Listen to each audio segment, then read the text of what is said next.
Lyon, 11 de noviembre de 1943, 2:47 de la madrugada. La ciudad estaba envuelta en el silencio tenso que solo existe en territorios ocupados. Las calles alrededor del convento de las Hermanas de la Merced estaban completamente vacías, salvo por 2 vehículos militares alemanes estacionados frente a la entrada principal. Sus motores seguían encendidos y los faros iluminaban la fachada de piedra antigua del convento, proyectando sombras largas y duras contra los muros. El Hauptsturmführer Karl Dressler levantó el puño y golpeó la pesada puerta de roble con firmeza. Esperó unos segundos, pero no hubo respuesta. Golpeó de nuevo, esta vez con más fuerza. El sonido seco del impacto resonó en el patio interior. Detrás de él, 8 soldados alemanes permanecían en formación, con los rifles preparados. Todos sabían que si la puerta no se abría, la siguiente orden sería entrar por la fuerza. Dressler no era un hombre paciente. Dentro de la Gestapo era conocido por algo muy simple: resultados. Cuando se le asignaba una investigación, la llevaba hasta el final. Y la misión de esa noche era clara. 3 informantes distintos habían señalado el mismo lugar. 3 fuentes separadas, sin relación entre sí, habían mencionado el convento. Según ellos, allí se escondían judíos. No se sabía cuántos ni exactamente dónde, pero 3 testimonios independientes raramente coincidían por casualidad. Dressler golpeó la puerta por tercera vez, más fuerte que antes. El silencio seguía siendo total. Se giró hacia su sargento con expresión fría y dio una orden breve. «Preparad la carga de demolición». 2 soldados comenzaron a moverse hacia el equipo de explosivos, y entonces, justo cuando uno de ellos abría la bolsa de demolición, la puerta se abrió. No se abrió con brusquedad ni con miedo, tampoco con prisa. La puerta se movió lentamente, con la calma de alguien que se ha despertado hace pocos minutos, que se ha vestido en silencio y ha bajado unas escaleras antiguas sin apresurarse. En el umbral apareció una mujer de unos 58 años. Llevaba el hábito negro de las Hermanas de la Merced, perfectamente ordenado. Su cabello gris estaba recogido bajo una toca blanca. Pero lo que más llamó la atención de Dressler no fue su aspecto, fue su expresión. No parecía asustada ni nerviosa. Tenía la mirada tranquila de alguien que había sido despertado a mitad de la noche, pero que consideraba aquella interrupción una molestia menor, no una amenaza. «Oficial», dijo la mujer con un francés claro y pausado, «son casi las 3 de la mañana. ¿En qué podemos ayudarle?» Dressler la observó durante unos segundos antes de responder. Aquella calma no era habitual. La mayoría de las personas reaccionaban con miedo cuando veían soldados alemanes armados a esa hora de la madrugada. Pero aquella mujer no mostraba nada de eso. Finalmente habló. Dijo que el convento sería sometido a una inspección inmediata. La mujer simplemente asintió. No discutió ni preguntó nada. «Por supuesto», respondió con naturalidad. Luego se apartó del umbral y añadió con tranquilidad: «Pasen». Dressler entró primero. Los 8 soldados lo siguieron. El registro comenzó poco después de las 3 de la madrugada. Durante las siguientes 3 horas y 19 minutos, el convento fue inspeccionado de manera exhaustiva. Revisaron habitaciones, capillas, almacenes, cocinas y bodegas. Los soldados golpeaban paredes buscando huecos ocultos. Levantaban alfombras, abrían armarios, movían muebles.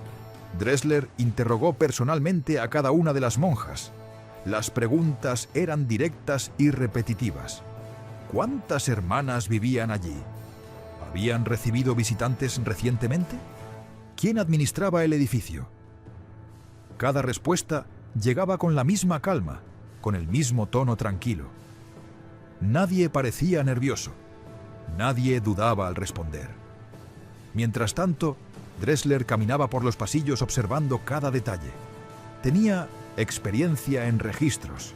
Sabía que los secretos siempre dejaban señales. Una mirada evasiva, un gesto demasiado rápido, un silencio incómodo.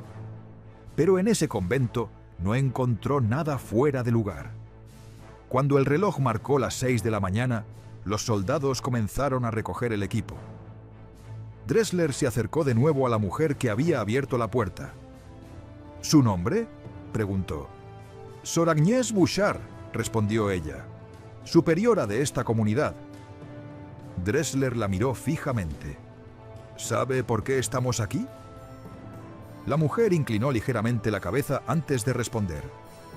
«Supongo que alguien les habrá contado algo. En tiempos difíciles, la gente dice muchas cosas. Algunas son verdad». Dressler mantuvo la mirada durante varios segundos. Intentaba detectar alguna señal de nerviosismo, pero no encontró ninguna. Finalmente habló. «Volveremos». Sor Agnès respondió con una ligera sonrisa. «Cuando guste, oficial. Habrá café». Y volvió, no solo una vez, 4 veces, más. Entre 1943 y 1944, el convento de las Hermanas de la Merced fue registrado 5 veces por soldados alemanes. 5 veces revisaron habitaciones y pasillos. 5 veces golpearon paredes y suelos. 5 veces interrogaron a las monjas. Y 5 veces se marcharon sin encontrar absolutamente nada. Lo que nunca descubrieron era lo que realmente estaba ocurriendo dentro del edificio. La última vez que Dressler estuvo allí, interrogó a Sor Agnès durante varios minutos en el pasillo principal del convento. Mientras hablaban, a menos de 4 metros de donde él estaba parado, había una puerta. Una puerta que no aparecía en ningún plano del edificio. Una puerta diseñada para ser invisible. Y una puerta que solo podía abrirse desde dentro. Detrás de ella había 34 personas. Hombres, mujeres y niños. Todos completamente inmóviles. Nadie hablaba. Nadie se movía. Todos contenían la respiración mientras escuchaban los pasos de los soldados al otro lado de la pared. La razón por la que Sor Agnès podía mirar a Dressler directamente a los ojos, sin que su voz cambiara, sin que su pulso se acelerara, no era simple valentía, era preparación. Llevaba 2 años esperando exactamente ese momento. 2 años sabiendo que tarde o temprano alguien golpearía aquella puerta en mitad de la noche. Durante esos 2 años había practicado cada respuesta posible. Había imaginado cada pregunta que un oficial alemán podría hacer. Y durante esos mismos 2 años había pensado muchas veces en la otra puerta. La puerta que no aparecía en ningún plano. La puerta que se abría hacia una pequeña habitación secreta. La puerta que ya había salvado decenas de vidas. Cuando los soldados finalmente abandonaron el convento aquella mañana, los motores de los vehículos volvieron a rugir y los faros desaparecieron lentamente por la calle. Solo entonces Sor Agnès caminó por el pasillo en silencio. Se detuvo frente a una pared aparentemente normal y golpeó suavemente 3 veces. Desde dentro, alguien abrió la puerta oculta. 34 personas volvieron a respirar. Y el convento volvió a quedar en silencio, como si nada hubiera ocurrido. Si las historias de personas que usaron inteligencia y coraje, cuando otros solo usaron armas, te importan tanto como a mí, escribe en los comentarios la palabra puerta. Es la única manera de saber que quieren escuchar más historias como esta. Agnès Marie Bouchard nació el 4 de febrero de 1885 en la ciudad francesa de Clermont-Ferrand. Fue hija única de una familia que, aunque tranquila y respetada en su comunidad, tenía dos influencias muy distintas sobre ella. Su padre era notario, un hombre metódico que creía profundamente en el orden, en las profesiones respetables y en los caminos de vida bien definidos. Para él, el futuro de su hija estaba claro desde muy temprano. Debía estudiar Derecho, seguir una carrera seria y convertirse en una mujer influyente dentro de la sociedad francesa. Su madre, en cambio, era muy diferente. Era una mujer que leía con una intensidad casi obsesiva. Cada año terminaba más libros de los que la mayoría de las personas leían en toda su vida. Creía firmemente que el conocimiento era una forma de libertad, y desde muy pequeña animó a Agnès a pensar por sí misma. Esa combinación marcó profundamente la personalidad de la joven. Creció rodeada de libros, discusiones intelectuales y expectativas muy altas. Desde niña mostraba una curiosidad poco común. No solo le gustaba aprender, le gustaba comprender. Tenía la costumbre de observar durante mucho tiempo antes de sacar conclusiones. Sus profesores la recordaban como una estudiante brillante, pero también como alguien que no aceptaba explicaciones simples si sentía que algo podía analizarse con más profundidad. Cuando llegó el momento de elegir una carrera, Agnès tomó una decisión que parecía, al menos en apariencia, satisfacer a su padre. Ingresó a la Universidad de Lyon para estudiar filosofía. Pasó allí 2 años. Durante ese tiempo, se sumergió en textos clásicos, debates intelectuales y largas discusiones sobre ética, historia y naturaleza humana. Pero algo en aquel entorno académico no terminaba de convencerla. La teoría le interesaba, pero sentía que el mundo estaba lleno de problemas que no podían resolverse únicamente con ideas. Después de 2 años, tomó una decisión inesperada. Dejó la universidad. Para su padre fue una decepción profunda. Había imaginado una carrera brillante para su hija, y verla abandonar la universidad parecía confirmar que había desperdiciado una oportunidad importante. Su madre, en cambio, no se sorprendió tanto. Conocía bien el carácter de Agnès. Siempre había sospechado que su hija era más compleja de lo que parecía a primera vista. A los 22 años, Agnès ingresó al noviciado de la Orden de las Hermanas de la Merced. No fue una decisión impulsiva. Había investigado cuidadosamente la historia de la Orden antes de unirse a ella. Las Hermanas de la Merced no eran una congregación contemplativa dedicada únicamente a la oración. Su origen se remontaba al siglo XIII, cuando la Orden fue fundada con un propósito muy específico: rescatar cautivos. Durante siglos, miembros de la Orden habían viajado a territorios peligrosos para negociar la liberación de prisioneros. En muchos casos, incluso se ofrecían como rehenes temporales para permitir que otros recuperaran su libertad. Era, en esencia, una orden construida alrededor de una idea muy particular: entrar en lugares donde otros no podían entrar y sacar a personas que no podían salir por sí mismas. Agnès conocía ese detalle histórico y lo consideraba esencial. No buscaba una vida de aislamiento. Le atraía precisamente el aspecto activo de aquella tradición. Durante los años de noviciado, las hermanas que convivieron con ella empezaron a notar rasgos muy claros de su carácter. Los testimonios posteriores coinciden de manera casi sorprendente. Todos describían a Agnès con palabras similares: extremadamente inteligente, a veces difícil de entender, con una paciencia extraordinaria y una tendencia marcada a observar situaciones durante largos periodos antes de tomar una decisión. Esa última característica llamaba especialmente la atención. Mientras otras novicias reaccionaban rápidamente ante los problemas cotidianos, Agnès prefería analizar primero todos los detalles posibles. Podía pasar largos minutos en silencio antes de hablar, algo que al principio desconcertaba a las demás. La madre superiora responsable de supervisar su formación escribió una evaluación detallada sobre ella en 1908. En ese documento dejó una observación que con el tiempo se volvería famosa dentro de la comunidad.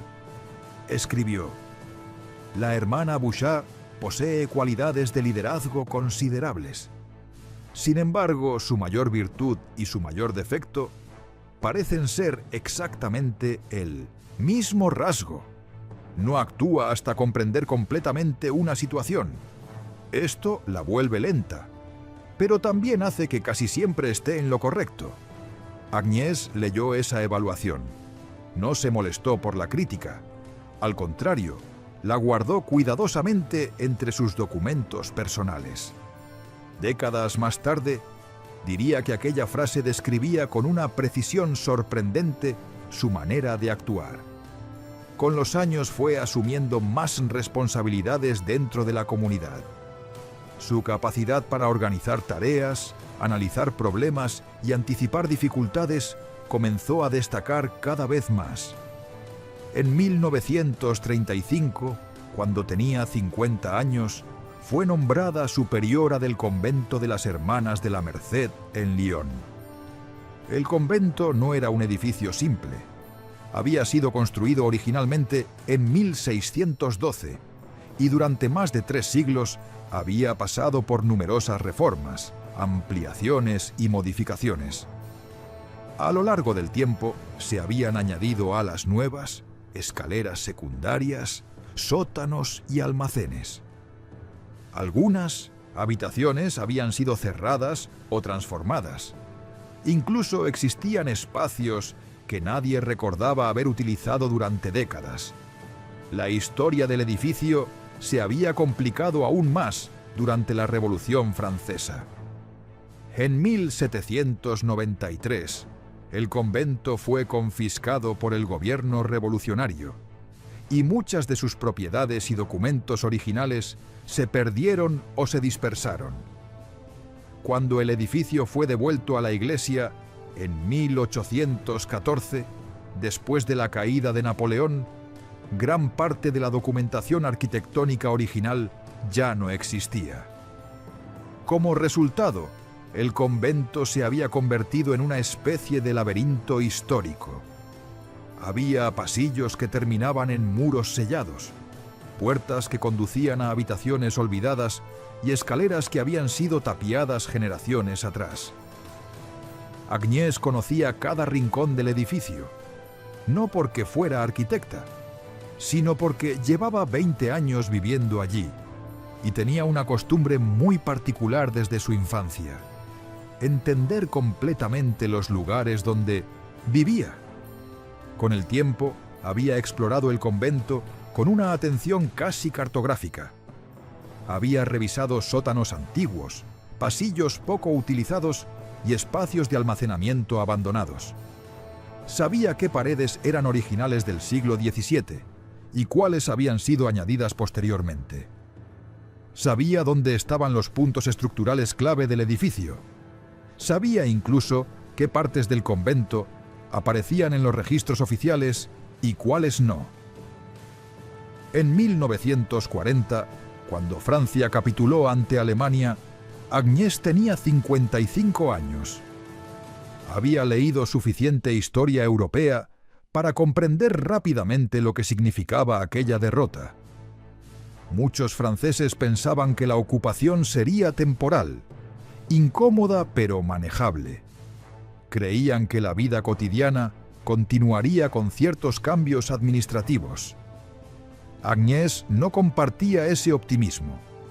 Había estudiado demasiado sobre el funcionamiento de los regímenes autoritarios, sobre la maquinaria burocrática que sostenía ciertas ideologías y sobre la manera en que las persecuciones comenzaban lentamente antes de volverse sistemáticas. Para ella, lo que estaba llegando a Francia no era simplemente un ejército extranjero. Era un sistema, una máquina. Y las máquinas, pensaba ella, debían estudiarse antes de enfrentarlas. Por eso, cuando Alemania ocupó completamente la zona sur de Francia, en noviembre de 1942, Agnès Bouchard ya llevaba casi 2 años preparándose. No de forma abstracta, no solo con oraciones o reflexiones morales. Se estaba preparando de manera concreta, técnica y metódica, porque había aprendido una lección importante de la historia. Cuando una máquina comienza a moverse, quienes sobreviven no son necesariamente los más fuertes. Son los que entendieron el mecanismo antes de que empezara a funcionar. El convento de las Hermanas de la Merced de Lyon ocupaba un edificio antiguo situado en la Rue Sala, en pleno barrio de Ainay. A primera vista parecía un convento más dentro de la ciudad. Muros gruesos de piedra gris, ventanas estrechas, una pequeña capilla lateral y un jardín interior protegido por altos muros que lo separaban del ruido de las calles. Sin embargo, aquel edificio tenía una historia arquitectónica complicada. Había sido construido originalmente en 1612, pero durante más de 3 siglos había sufrido ampliaciones, reparaciones, reconstrucciones y reformas improvisadas. Cada generación había añadido algo nuevo: una escalera, un pequeño almacén, un pasillo adicional o un muro de refuerzo. Con el tiempo, el resultado fue un edificio irregular, lleno de espacios extraños y medidas que no coincidían del todo. Incluso los propios archivos de la diócesis registraban las dimensiones del convento con cierto margen de error. Para la mayoría de las personas, aquel detalle era simplemente una curiosidad histórica. Para Agnès Bouchard, en cambio, se convirtió en el punto de partida de algo mucho más serio. Durante el verano de 1940, poco después de la derrota de Francia, comenzó a estudiar cuidadosamente ese margen de error. No lo hizo por interés arquitectónico. Lo hizo porque empezó a hacerse una pregunta muy concreta. Si los planos del convento no eran completamente exactos, entonces, ¿qué partes del edificio no aparecían en ningún registro oficial? Aquella pregunta, aparentemente simple, se convirtió en el inicio de una investigación meticulosa. Durante 6 semanas enteras, Agnès exploró el convento por su cuenta. Lo hacía de noche, cuando las demás hermanas dormían y el edificio quedaba en silencio.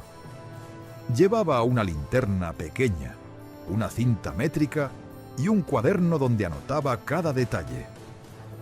No buscaba nada en particular. Simplemente comparaba las dimensiones de las habitaciones con las medidas externas del edificio. Pronto descubrió algo interesante. Las cuentas no cuadraban. El primer hallazgo apareció en el sótano.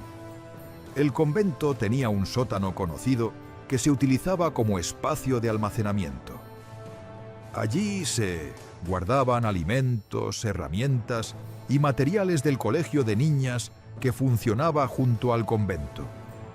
Ese sótano estaba bien documentado en los registros del edificio. Sin embargo, cuando Agnès comparó las medidas internas con las dimensiones exteriores del edificio, encontró una diferencia importante. Según sus cálculos, faltaban aproximadamente 40 metros cuadrados bajo el nivel del suelo. Durante varios días, examinó cuidadosamente las paredes del sótano hasta que encontró algo extraño en el extremo norte. Un tramo de ladrillo diferente al resto. El muro parecía más reciente, como si hubiera sido construido después del resto del edificio. Golpeó la pared con los nudillos y el sonido no era sólido. Después de retirar algunos ladrillos con cuidado, descubrió lo que había detrás. Al otro lado del muro había una bodega antigua, que probablemente pertenecía a la construcción original del siglo XVII. Era un espacio amplio con techo abovedado de piedra. Sorprendentemente, el lugar estaba completamente seco, gracias a un sistema de drenaje natural que todavía funcionaba 3 siglos después. La sala medía aproximadamente 8 metros de largo por 5 de ancho y tenía una altura suficiente para que varias personas pudieran permanecer allí cómodamente. Nadie parecía haber utilizado ese espacio durante generaciones. El segundo descubrimiento apareció en el segundo piso del convento. En el siglo XVII era común que los edificios religiosos grandes tuvieran pasadizos de servicio ocultos dentro de las paredes. Estos pasillos permitían que el personal de cocina o mantenimiento se moviera por el edificio sin cruzar constantemente los espacios comunitarios. Con el tiempo, muchas de esas estructuras habían sido selladas o modificadas durante reformas posteriores. Sin embargo, Agnès sospechaba que parte de ese sistema todavía podía existir. Comenzó a comparar cuidadosamente la profundidad de los muros en distintas habitaciones. En la sala de costura encontró un armario que era claramente más profundo de lo que la estructura del edificio permitía. Medía casi 60 centímetros más de lo esperado. Cuando examinó el fondo del armario, descubrió un panel de madera que podía retirarse.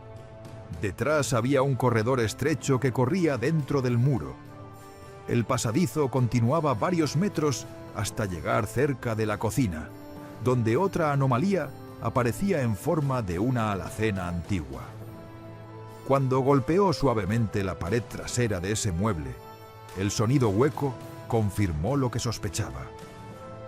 Parte del antiguo pasillo de servicio del siglo XVII todavía existía, escondido detrás de los muros del convento. El tercer descubrimiento fue aún más sorprendente.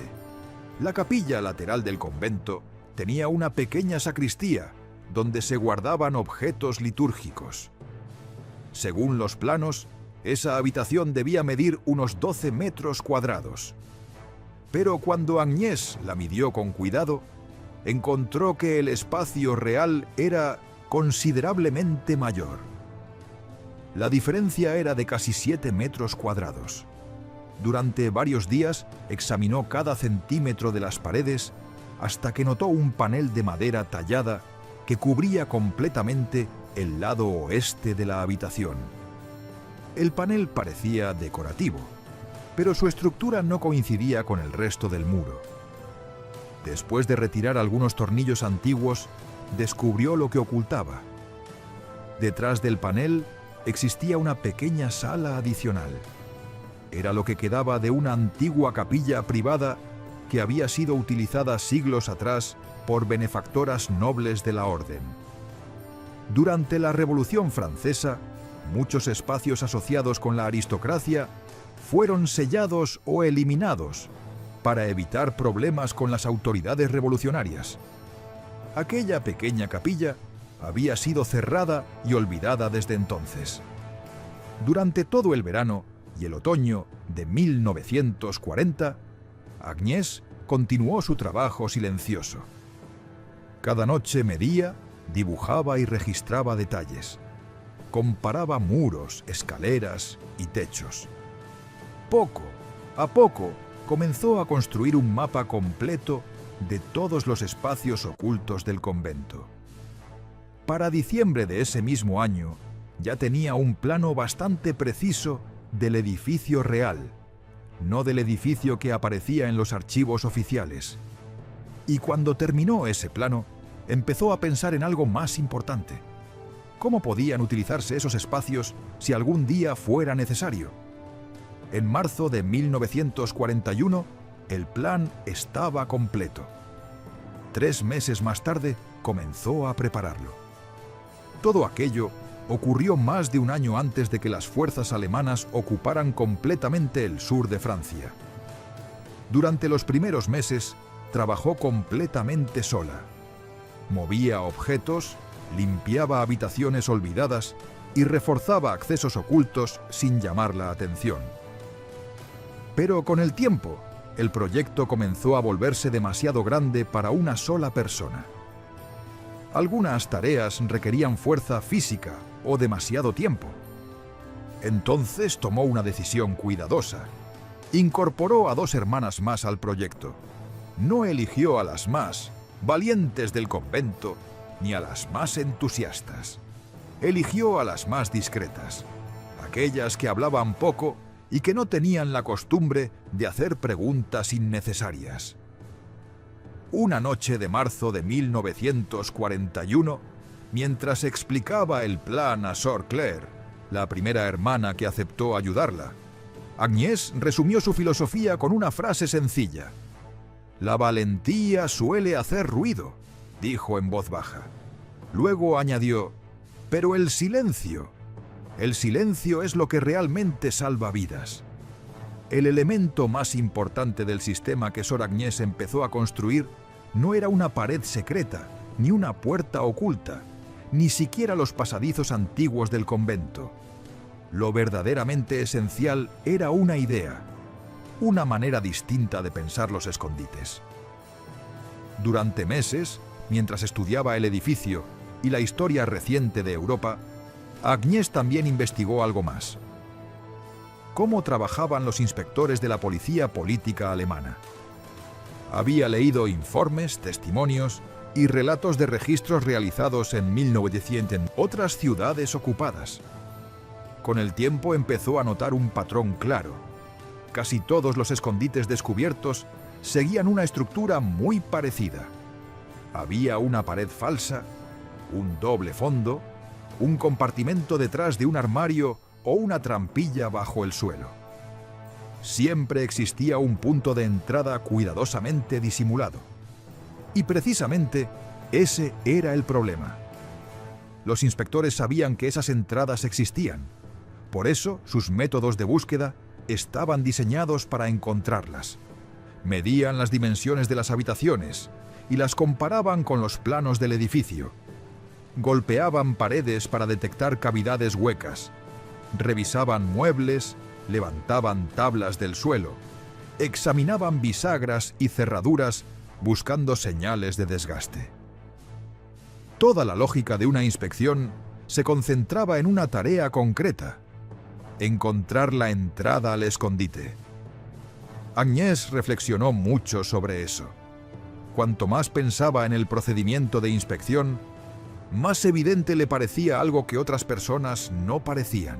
Tenía un punto vulnerable. La puerta tenía un punto vulnerable. La puerta secreta, la tabla móvil, el panel desmontable. Por perfecto que fuera el mecanismo, con el tiempo dejaba señales. El uso repetido generaba desgaste en la madera o en los tornillos. La presión entre el espacio visible y el espacio oculto creaba pequeñas irregularidades que un inspector experimentado podía detectar. Por eso Agnès llegó a una conclusión radical. El problema no era construir una entrada perfecta. El problema era cambiar completamente la lógica del escondite. Si un espacio oculto tenía una sola entrada, tarde o temprano, esa entrada podía ser descubierta. Pero si el escondite formaba parte de un sistema con múltiples salidas, entonces la entrada dejaba de ser el punto débil. Porque cuando los inspectores encontraran la entrada, ya no habría nadie dentro. Esa idea se convirtió en el principio central de todo su plan. La bodega antigua que había descubierto en el sótano fue el primer lugar donde aplicó esa lógica. El espacio tenía que parecer un escondite convencional, si alguien lo encontraba. Por eso construyó una entrada falsa detrás de una estantería de almacenamiento en el sótano conocido del convento. El mecanismo estaba bien disimulado y podía resistir una inspección superficial, pero no estaba diseñado para resistir una búsqueda extremadamente minuciosa. De hecho, Agnès asumía que tarde o temprano podría ser descubierto. Y eso estaba perfectamente previsto. Porque para el momento en que los inspectores llegaran a esa entrada, la bodega ya estaría vacía. La verdadera salida del espacio no estaba en la pared, estaba en el suelo. Durante varias semanas del invierno de 1941, Agnès trabajó de noche limpiando un antiguo conducto de drenaje que había encontrado en la bodega. Era parte del sistema hidráulico original del convento del siglo XVII.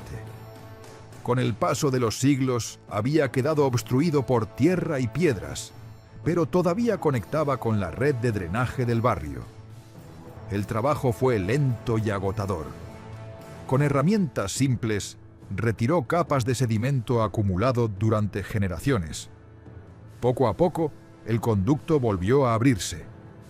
Cuando terminó, el túnel era lo suficientemente amplio para que una persona pudiera desplazarse agachada. Ese conducto conectaba con una red mucho más antigua. Bajo el barrio de Ainay existían restos de sistemas de alcantarillado construidos sobre estructuras romanas que habían sobrevivido durante siglos. Muchos habitantes antiguos de Lyon conocían la existencia de esos túneles como una curiosidad histórica, aunque prácticamente nadie los utilizaba. La compuerta de drenaje no aparecía en ningún plano moderno. Tampoco parecía una puerta. Era simplemente parte del sistema hidráulico del edificio. Pero en la práctica era una salida hacia el laberinto subterráneo de la ciudad. El segundo elemento del sistema se encontraba en el pasadizo oculto del segundo piso. Allí Agnès utilizó una lógica parecida. El acceso desde el armario de la sala de costura existía y funcionaba, pero no era completamente indetectable.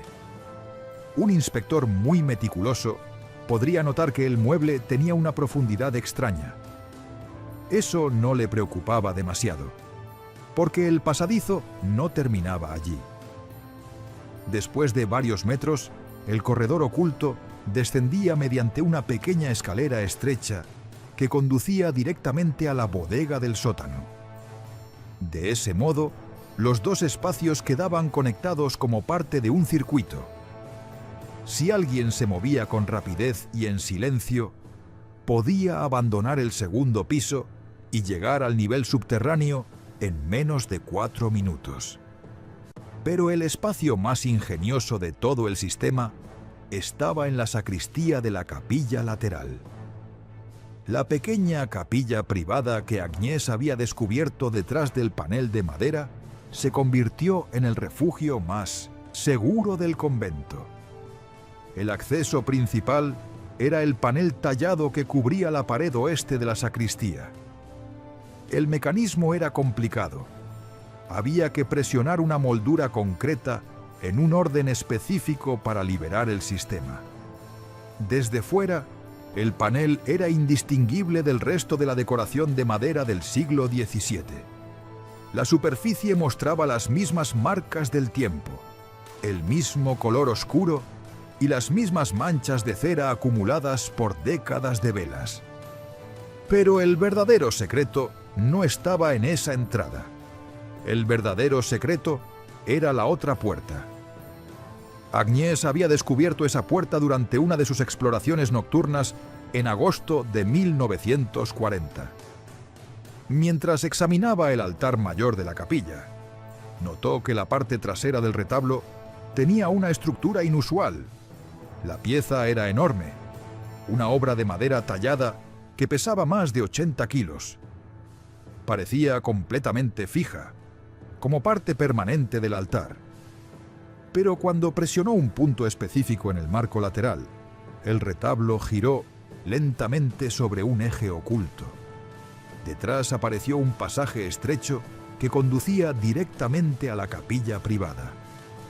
Aquella puerta llevaba allí 300 años. Nadie la había registrado como tal, porque nadie había tenido motivo para buscarla. Para cualquier inspector, era simplemente parte del altar.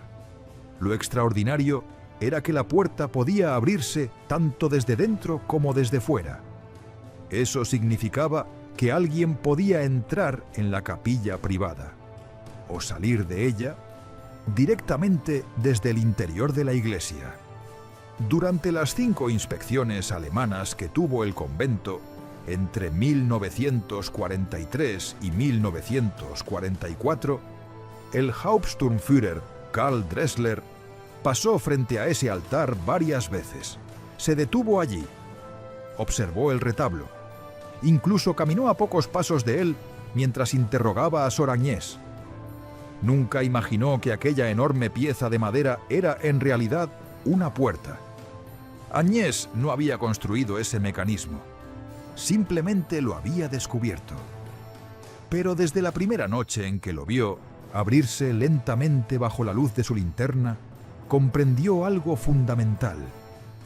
Aquella puerta antigua no era solo una curiosidad arquitectónica, era el centro de todo el sistema, el punto donde todos los espacios ocultos del convento podían conectarse, el corazón silencioso de un plan que con el tiempo salvaría muchas vidas. El primer vínculo directo entre el convento y la red de rescate no apareció de forma dramática ni repentina. Llegó de manera tranquila, casi inevitable, en enero de 1943. El contacto fue el padre Edouard Bonnet, párroco de la iglesia de Saint-Georges, un sacerdote que, además de sus responsabilidades pastorales, coordinaba discretamente una parte de la red de resistencia civil en el departamento del Ródano. Bonnet era un hombre prudente. Había aprendido que en tiempos de ocupación la información debía circular con cuidado y que cada nueva conexión dentro de la red debía evaluarse antes de confiar plenamente en ella. Aún así, conocía a Sor Agnès desde hacía años. Sabía que era una mujer inteligente, metódica y extremadamente discreta. Por eso, una tarde fría de enero, decidió visitarla en el convento. Se sentaron en el pequeño locutorio, el lugar donde las monjas recibían a los visitantes. Sobre la mesa había 2 tazas de café. Durante algunos minutos hablaron de asuntos cotidianos, como si la conversación no tuviera mayor importancia. Pero finalmente Bonnet llegó al verdadero motivo de su visita. «Hermana», dijo con voz tranquila, «hay familias que necesitan desaparecer por un tiempo, no durante meses, quizás solo durante algunos días o semanas. La red no tiene capacidad para esconderlos mucho tiempo. Necesitamos lugares de tránsito. ¿Cuánto podría ofrecernos su convento?» Agnès guardó silencio unos segundos, no porque dudara de la respuesta. En realidad, llevaba 2 años preparándose para esa conversación exacta. Desde el verano de 1940, había imaginado ese momento muchas veces. Aún así, como siempre hacía antes de tomar una decisión importante, se permitió el tiempo necesario para pensar con claridad. «Depende del momento», respondió finalmente. «En condiciones normales, el convento puede albergar hasta 20 personas al mismo tiempo.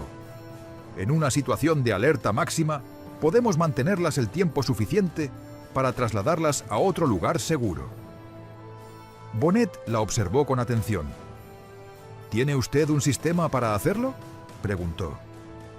Agnès no respondió con detalles. «Tengo un convento que conozco muy bien», dijo simplemente. Esa respuesta fue suficiente. La primera familia llegó pocos días después. Eran los Katz, una pareja con 3 hijos pequeños procedentes de Grenoble. Habían abandonado su ciudad cuando la situación empezó a volverse demasiado peligrosa. La red de resistencia necesitaba esconderlos durante algunos días mientras se organizaban documentos falsos y se preparaba un destino en una zona rural más segura. Cuando llegaron al Elisabeth convento, Agnès ya sabía exactamente dónde colocarlos. Permanecieron en el pasadizo oculto del segundo piso. El lugar no era cómodo, pero era seguro. Durante 4 días vivieron allí en silencio. Comían lo necesario, dormían en colchones improvisados y pasaban la mayor parte del tiempo esperando. Esos 4 días transcurrieron sin incidentes. El 5.º día llegó el momento de marcharse. La salida fue tan discreta que nadie que observara desde la calle habría notado nada extraño. Cada semana proveedores de alimentos y suministros entraban al convento para abastecer la cocina del colegio de niñas que funcionaba junto al edificio. Era una rutina habitual que los inspectores alemanes habían visto repetirse tantas veces que ya no prestaban demasiada atención. Agnès había previsto exactamente eso. Los Katz abandonaron el convento mezclados entre los proveedores, caminando entre carretas, cajas y sacos de comida. Nadie los miró 2 veces. No fue una fuga dramática por túneles oscuros ni una huida nocturna. Fue algo mucho más eficaz.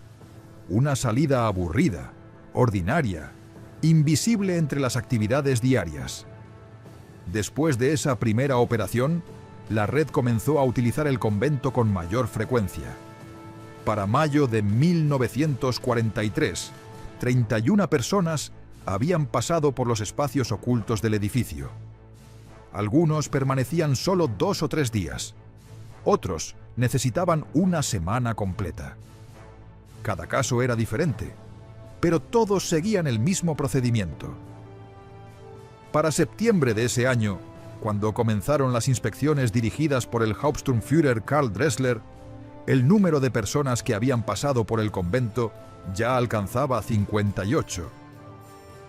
Nada de eso ocurría al azar.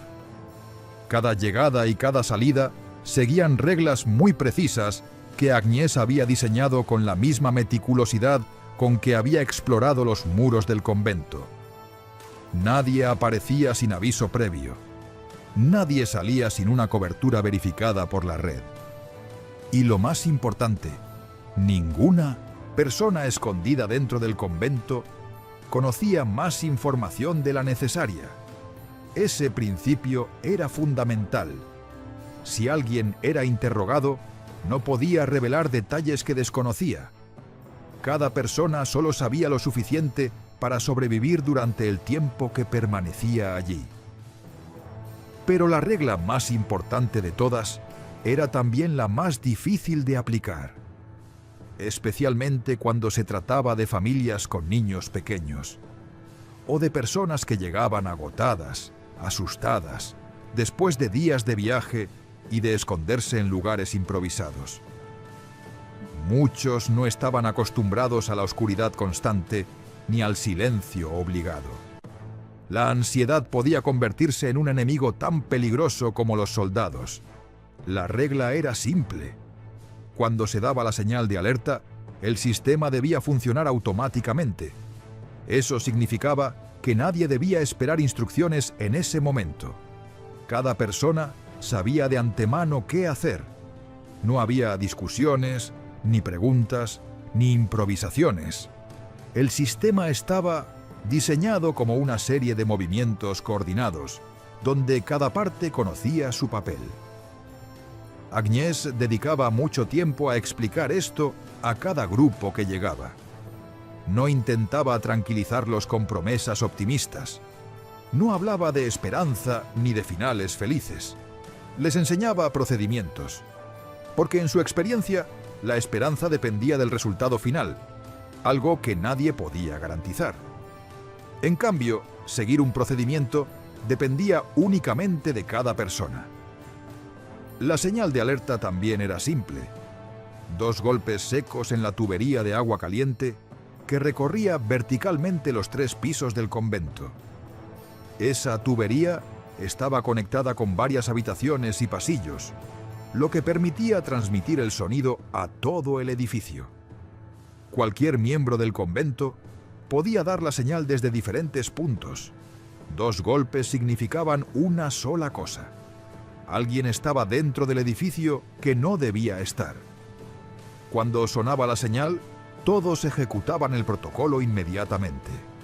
En condiciones normales, el sistema completo tardaba 4 minutos en activarse.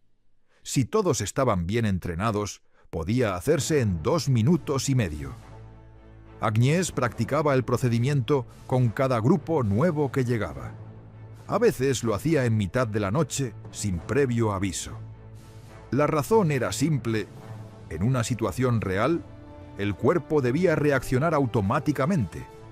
Bajo presión, la mente podía olvidar instrucciones, pero el cuerpo recordaba los movimientos repetidos.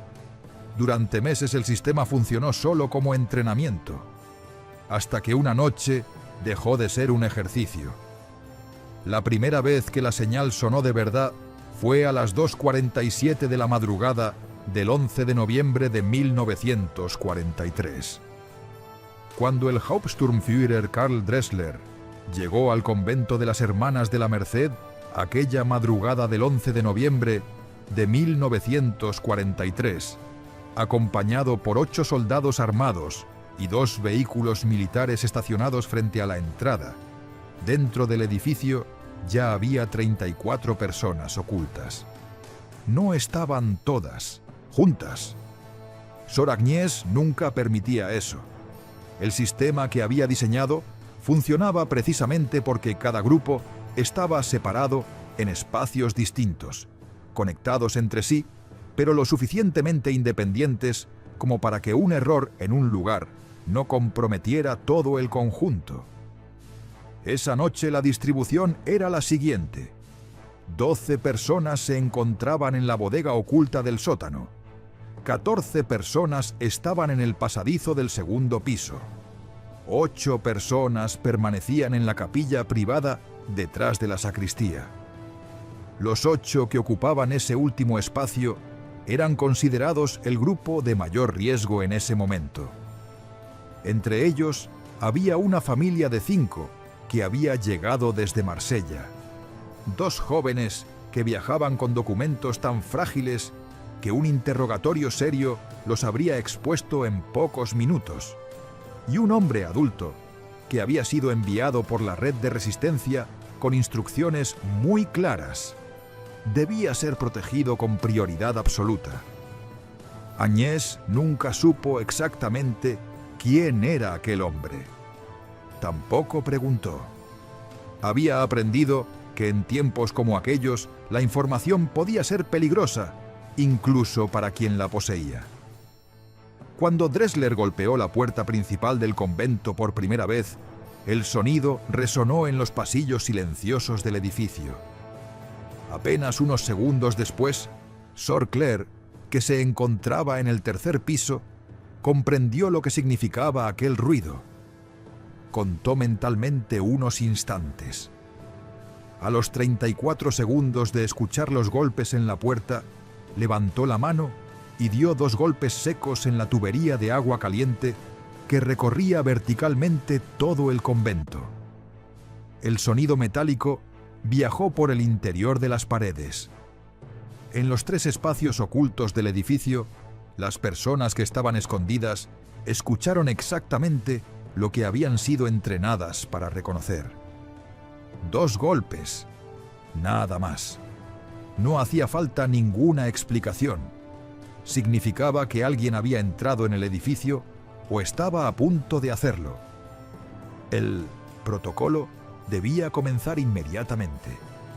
Durante semanas, cada grupo que había pasado por el convento había practicado esos movimientos. Agnès insistía en repetir el procedimiento muchas veces, incluso en mitad de la noche, para que todos supieran exactamente qué hacer.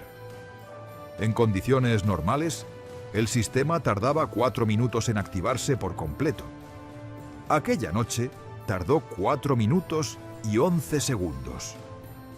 Cuando Sor Agnès abrió finalmente la puerta del convento y se encontró cara a cara con Drexler, el sistema ya estaba completamente activado. Los espacios estaban sellados, los pasillos en silencio, las monjas en sus habitaciones, y Agnès bajaba la escalera principal con el hábito perfectamente colocado. el cabello recogido bajo la toca blanca y la expresión tranquila de alguien a quien han despertado en mitad de la noche, pero que no siente ninguna urgencia particular. Lo que ocurrió durante las 3 horas y 19 minutos siguientes fue, desde el punto de vista del sistema que ella había diseñado, exactamente lo que debía ocurrir. Los soldados comenzaron el registro, midieron habitaciones, golpearon paredes, revisaron muebles. En el sótano, uno de los soldados empezó a inspeccionar la zona de almacenamiento donde Agnès había colocado la entrada falsa a la bodega oculta. Durante unos minutos no encontró nada. Luego golpeó con la culata del rifle uno de los estantes metálicos. El sonido fue diferente. El soldado se detuvo. Volvió a golpear. Esta vez gritó algo en alemán. Dressler bajó inmediatamente al sótano. Los soldados apartaron el estante y forzaron la entrada. La puerta falsa cedió. Al otro lado apareció la bodega. El espacio estaba completamente vacío. No había personas. No había ruido. No había señales evidentes de ocupación reciente. Solo unas mantas dobladas en un rincón. Dressler se acercó lentamente. Las levantó. Las observó durante unos segundos y luego las acercó al rostro para olerlas. No tenían olor reciente, solo el olor húmedo de la piedra antigua. Era el mismo olor que impregnaba todo el sótano del convento. ¿Qué es este lugar?, preguntó finalmente. En ese momento Sor Agnès acababa de bajar al sótano acompañada por 2 soldados. «Una bodega antigua», respondió con tranquilidad. «La descubrimos hace algunos años durante unas reparaciones. A veces la usamos para guardar material del colegio cuando no está en uso. Como puede ver, ahora está vacía». Dressler miró alrededor. El lugar era amplio, aproximadamente 40 metros cuadrados. Paradójicamente, eso lo hacía menos sospechoso. Los escondites que normalmente encontraba eran pequeños, improvisados, diseñados para ocultar el menor espacio posible. Un espacio grande, antiguo, húmedo y aparentemente olvidado no encajaba con el patrón que esperaba encontrar. Lo que Dressler no sabía, y lo que sus instrumentos de medición no podían detectar, era que 12 personas habían estado en esa misma bodega apenas 4 minutos antes de que él forzara la entrada. En ese momento, esas 12 personas se encontraban en otro lugar. Se movían lentamente por la oscuridad absoluta del antiguo sistema de drenaje que corría bajo el barrio de Ainay. El túnel era estrecho. El aire olía a piedra húmeda y tierra antigua. Nadie hablaba. Nadie hacía ruido. Simplemente esperaban. Esperaban la señal que indicaría que podían regresar. Mientras tanto, en el segundo piso, las 14 personas que estaban escondidas en el pasadizo detrás del armario de la sala de costura no tuvieron que moverse en ningún momento. Los soldados inspeccionaron la habitación, midieron las paredes, revisaron el armario. Pero las dimensiones coincidían exactamente con las medidas del muro. Eso ocurría porque Agnès había diseñado la entrada del pasadizo de forma que el espacio oculto quedara fuera del perímetro de medición del mueble. Desde el punto de vista de un inspector, el armario era perfectamente normal. Solo alguien que supiera exactamente dónde buscar habría podido descubrir el acceso. En la sacristía, las 8 personas escondidas en la capilla privada permanecieron completamente inmóviles durante toda la inspección. Durante 3 horas y 19 minutos, nadie se movió. Nadie habló. Mientras tanto, en el pasillo principal, Dressler interrogaba a Sor Agnès. Durante 26 minutos completos, le hizo preguntas sobre el convento, sobre las monjas, sobre las actividades del colegio. La pared detrás de la cual se escondían esas 8 personas estaba a menos de 4 metros de donde él estaba parado. Nunca sospechó nada. Finalmente, a las 6:09 de la mañana, el registro terminó. Dressler salió del convento con sus soldados. Los motores de los vehículos volvieron a encenderse. Los faros se alejaron por la calle todavía oscura. 5 minutos después, a las 6:14, Sor Agnès bajó al sótano. Se acercó a la tubería de agua caliente y dio 3 golpes lentos. Esa era la señal de seguridad. La señal que indicaba que el edificio volvía a estar libre. En el sistema de drenaje bajo el barrio de Ainay, 12 personas escucharon el eco lejano del sonido transmitido por el conducto. Comenzaron a moverse. 17 minutos después, a las 6:31, regresaron por la compuerta de drenaje. Estaban cubiertos de humedad. El aire frío de la madrugada los envolvía. Pero todos estaban en silencio. Entraron nuevamente en la bodega vacía y se sentaron en el suelo. Apenas unos minutos más tarde, a las 7 de la mañana, Sor Claire bajó con una bandeja. Traía pan y café caliente. Como cada mañana, el Hauptsturmführer Karl Dressler no era el tipo de oficial que cometía errores por arrogancia o descuido. De hecho, todos los testimonios posteriores de quienes lo conocieron coinciden en describirlo con una palabra muy concreta: competente. No era un genio, ni un estratega brillante, pero poseía algo que dentro de la estructura burocrática de las SS era igualmente valioso: disciplina metódica. Había ingresado a las SS en 1936, después de completar estudios en ingeniería industrial, y su carrera había avanzado con una regularidad casi matemática. No destacaba por intuiciones extraordinarias ni por audacia temeraria. Lo que lo hacía útil era su forma de trabajar. Seguía los procedimientos con precisión, revisaba cada detalle y rara vez abandonaba una investigación sin comprobar todas las variables posibles.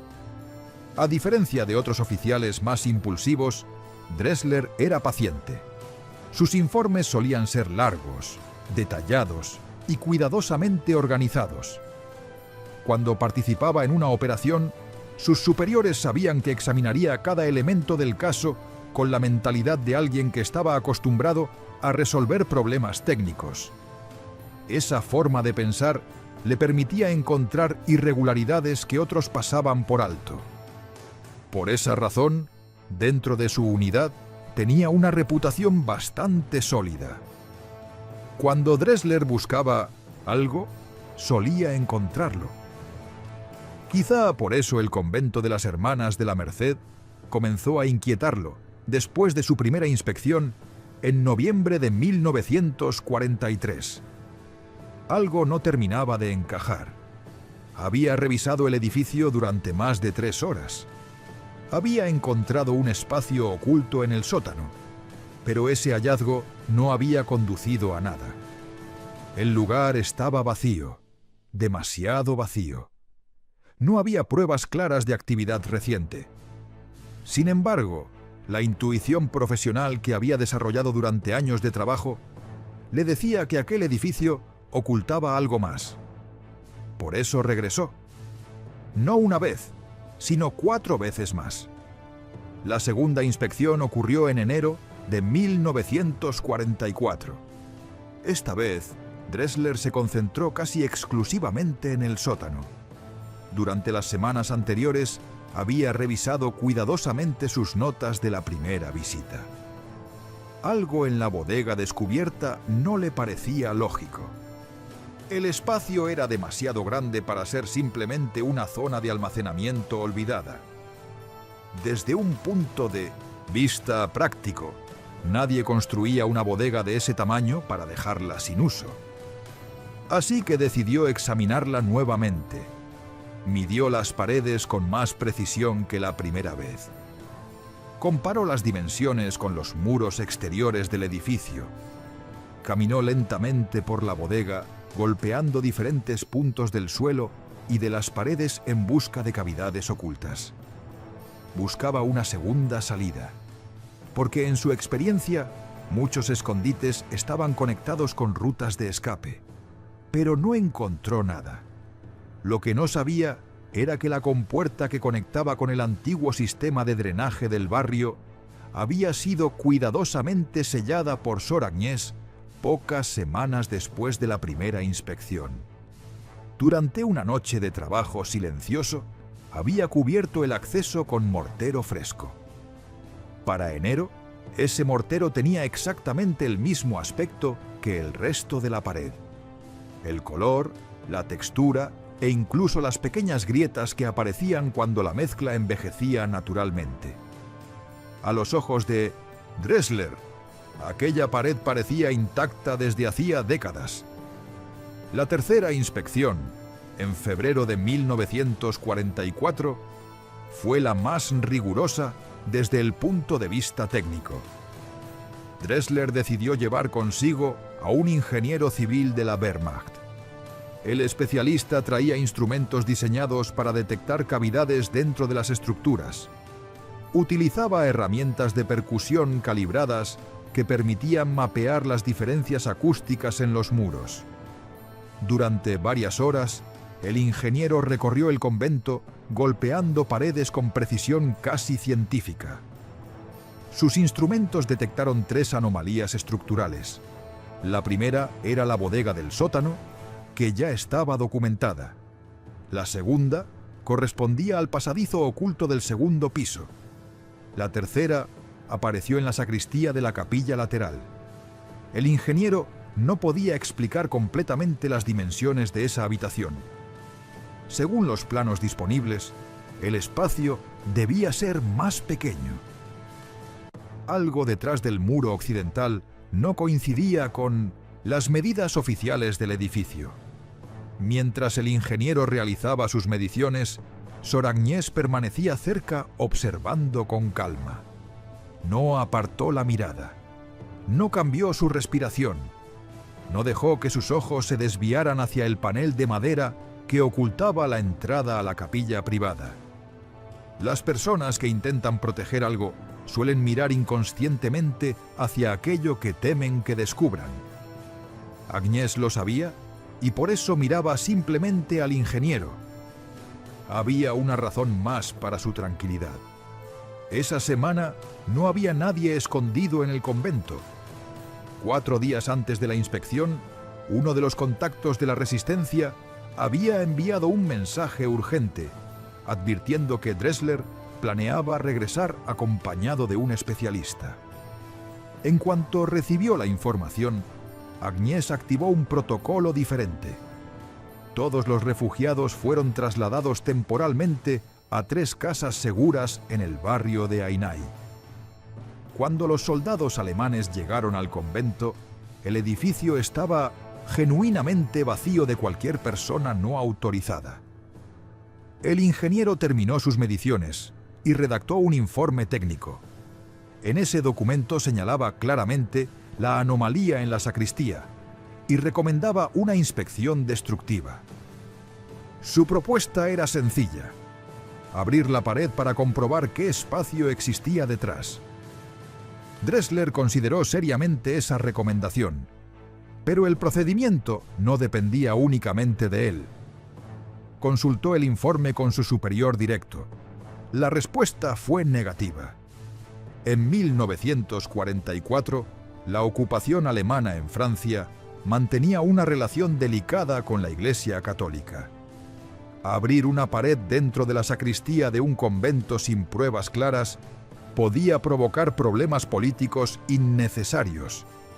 Para autorizar una intervención de ese tipo, era necesario obtener aprobación de niveles más altos de la administración militar. Y nadie estaba dispuesto a firmar esa orden basándose únicamente en una anomalía dimensional dentro de un edificio que tenía más de 4 siglos de historia. El informe fue archivado. La inspección destructiva nunca se realizó. Dressler regresó nuevamente en abril y luego en junio de 1944. Esas visitas fueron mucho más rutinarias. Los documentos posteriores sugieren que las realizaba principalmente por iniciativa propia, no porque sus superiores insistieran. Algo en aquel convento seguía inquietándolo, aunque no podía demostrar exactamente qué era. Durante la quinta inspección, ocurrió un momento que, años después, Sor Agnès recordaría con claridad. Dressler entró en la capilla lateral acompañado por 2 soldados. Caminó lentamente por el interior, observando los detalles del altar. Luego se detuvo frente al retablo mayor. Durante casi 2 minutos completos, examinó la estructura de madera tallada. La pieza era imponente, una obra del siglo XVII hecha de nogal macizo. Su superficie estaba oscurecida por siglos de humo de velas y capas de cera acumuladas con el paso del tiempo. Dressler golpeó la madera con los nudillos. El sonido fue sólido, exactamente el sonido que debía producir una estructura maciza de ese tipo. Volvió a golpear en otro punto. El resultado fue el mismo. Lo que escuchaba coincidía perfectamente con lo que esperaba escuchar. A 3 metros de distancia, Sor Agnès observaba la escena con las manos cruzadas sobre su hábito. No sonrió. No habría sido prudente hacerlo. Pero mientras Dressler golpeaba aquella enorme pieza de madera, ella pensó inevitablemente en lo que sabía que estaba escondido allí. Porque aquella estructura que el oficial alemán examinaba con tanta atención era, en realidad, una puerta.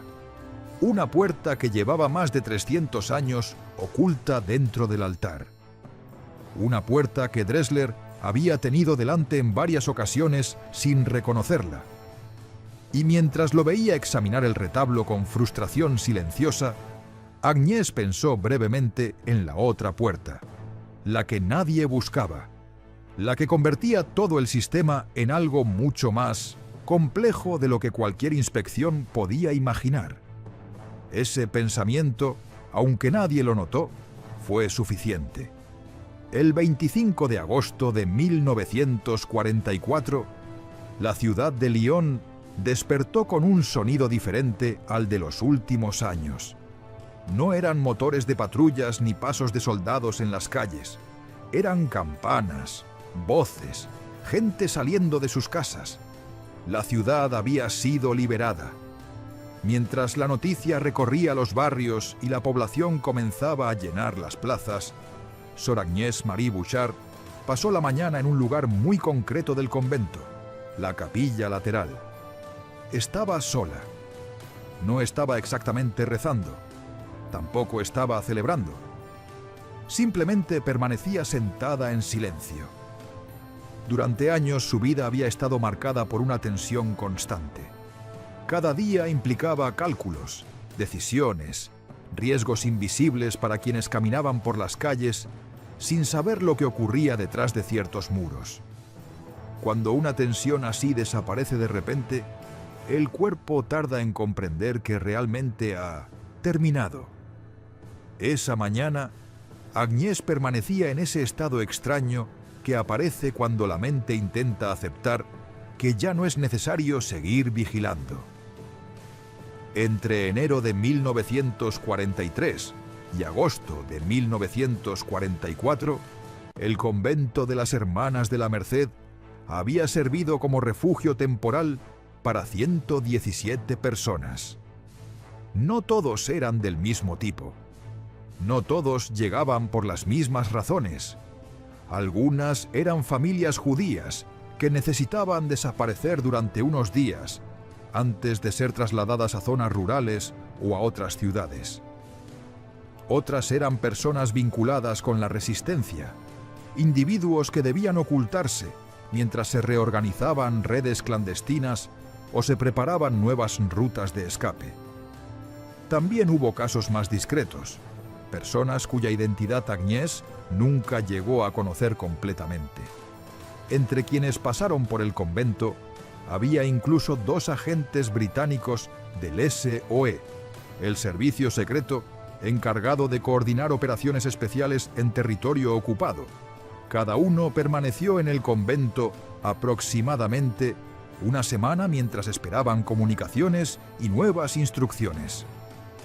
También hubo 3 hombres cuyo pasado nadie explicó con claridad. La red simplemente transmitió un mensaje breve. Debían desaparecer por un tiempo. Eso era suficiente.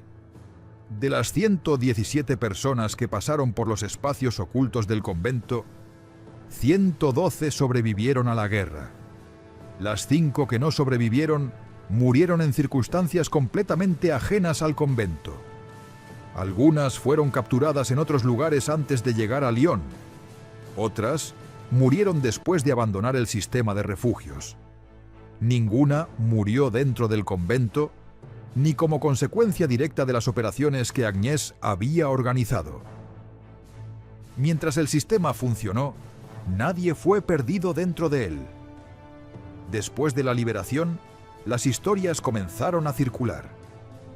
Lyon tenía una fuerte tradición de resistencia civil durante la ocupación, y muchos testimonios comenzaron a mencionar al convento de la Merced como uno de los puntos clave de la red clandestina. Periodistas, investigadores y antiguos miembros de la resistencia empezaron a interesarse por lo ocurrido allí. Sor Agnès, sin embargo, nunca buscó protagonismo. Durante los meses posteriores a la liberación, concedió solo una entrevista. Fue en octubre de 1944, cuando un periodista del periódico Le Progrès de Lyon pidió permiso para visitarla. El periodista tenía una intención clara: escribir un perfil heroico sobre la mujer que había engañado repetidamente a la Gestapo. Durante la conversación, le hizo una pregunta directa. ¿Cómo logró usted que las inspecciones alemanas no encontraran nada? Agnès no respondió inmediatamente. Como siempre hacía, pensó primero. El error que cometen quienes buscan escondites, dijo finalmente, es creer que quien esconde algo tiene miedo. El miedo se nota, se ve en los gestos, en la voz, en la forma de mirar. El periodista tomó notas rápidamente. ¿Y usted no tenía miedo? No exactamente, respondió Agnès. Yo tenía un plan. Hizo una pausa antes de continuar. El plan incluía que si encontraban algo, no encontraran todo. Y que si encontraban todo lo que podían encontrar, entonces ya no quedara nada por descubrir. El periodista tardó unos segundos en comprender completamente lo que quería decir. Después hizo otra pregunta. Algunos sobrevivientes mencionan algo que llaman la otra puerta. ¿Qué significa eso? Agnès lo miró durante unos instantes. ¿Qué puerta?, respondió simplemente. El artículo se publicó en noviembre de 1944. Describía el sistema del convento en términos generales.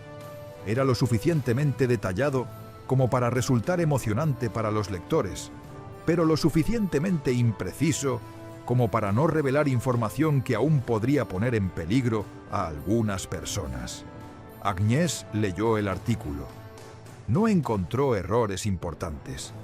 Lo archivó entre sus documentos personales sin hacer comentarios. En 1947, el gobierno francés le otorgó la Médaille de la Résistance, una de las condecoraciones más importantes para quienes habían participado en la lucha contra la ocupación. Años después, en 1953, recibió otro reconocimiento aún más significativo. El Estado de Israel la declaró justa entre las naciones, un título reservado para las personas que habían arriesgado sus vidas para salvar judíos durante el Holocausto. La ceremonia tuvo lugar en Jerusalén. Fue la primera vez en su vida que Agnès Bouchard salió de Francia. Durante la ceremonia, una mujer se acercó a ella después del acto oficial. Se llamaba Miriam Halevi. Había sido una de las personas escondidas en la bodega del convento durante la primera inspección de Drexler. Miriam tomó las manos de Agnès. ¿Tuvo miedo aquella noche?, preguntó. cuando los soldados llegaron y él ordenó preparar la carga de demolición. Agnès no respondió de inmediato. Pensó con cuidado. «Sí», dijo finalmente. «Hubo un momento». Miriam esperó. «Cuando ordenó preparar la carga de demolición», continuó Agnès, «fue solo un segundo. Luego recordé algo importante». «¿Qué?»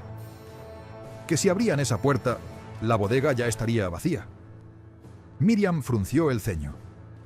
¿Y eso la tranquilizó?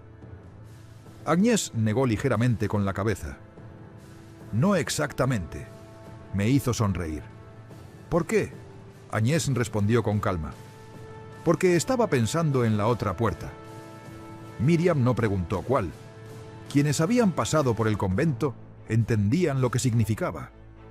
Quienes no habían estado allí no necesitaban saberlo. Sor Agnès Marie Bouchard murió el 3 de septiembre de 1971 en Lyon. Tenía 86 años. Había pasado 64 años dentro de la misma orden religiosa a la que se había unido siendo una mujer joven.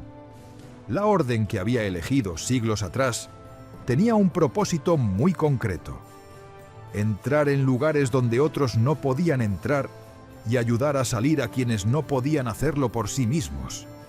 Ese propósito había encontrado una nueva forma de existir durante la guerra. Hoy, el convento de las Hermanas de la Merced sigue en pie en la Rue Sala. La capilla lateral también sigue allí. Y el retablo mayor del siglo XVII, hecho de nogal oscuro y pesado por siglos de cera y humo de velas, permanece exactamente en el mismo lugar. Los visitantes que recorren el convento pueden ver algo curioso. Los guías muestran cómo funciona el antiguo mecanismo. Si se presiona la moldura correcta en la secuencia adecuada, los 80 kilos de madera tallada giran lentamente sobre su eje central, abriendo un paso estrecho hacia la antigua capilla privada.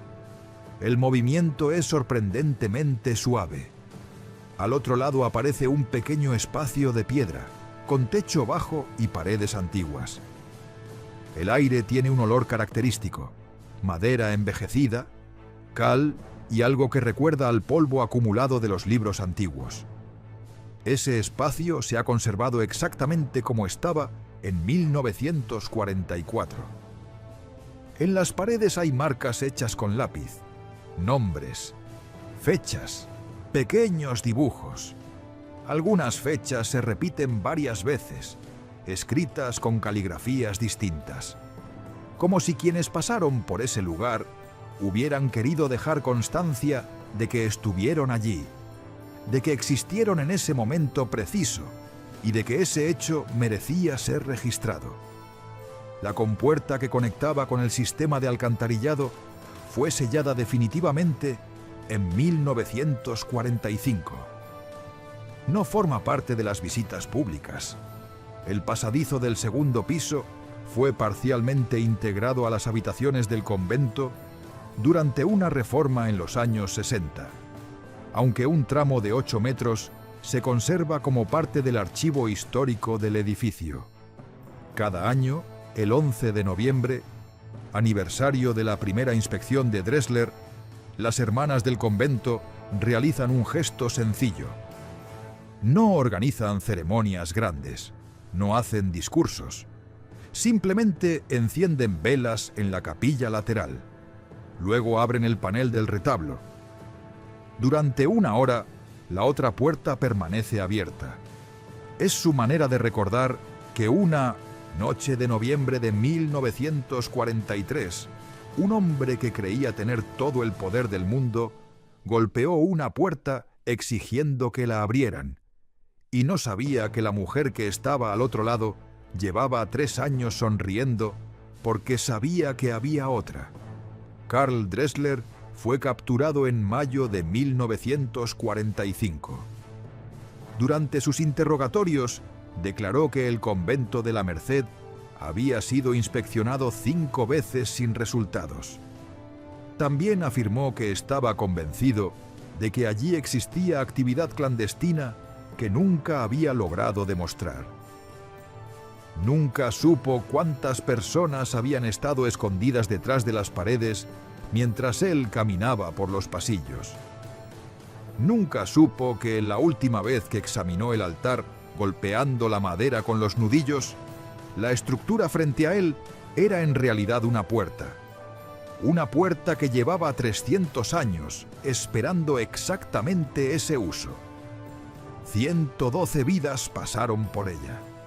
112 vidas que se convirtieron en familias, en hijos, en nietos, en la clase de continuidad humana que ninguna maquinaria de persecución puede calcular, porque no aparece en ninguna ecuación administrativa.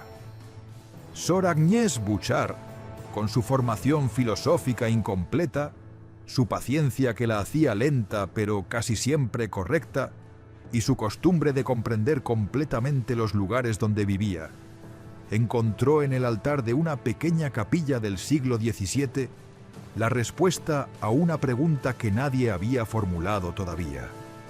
Y guardó esa respuesta durante 2 años, en silencio, esperando la noche en que alguien golpearía la puerta equivocada.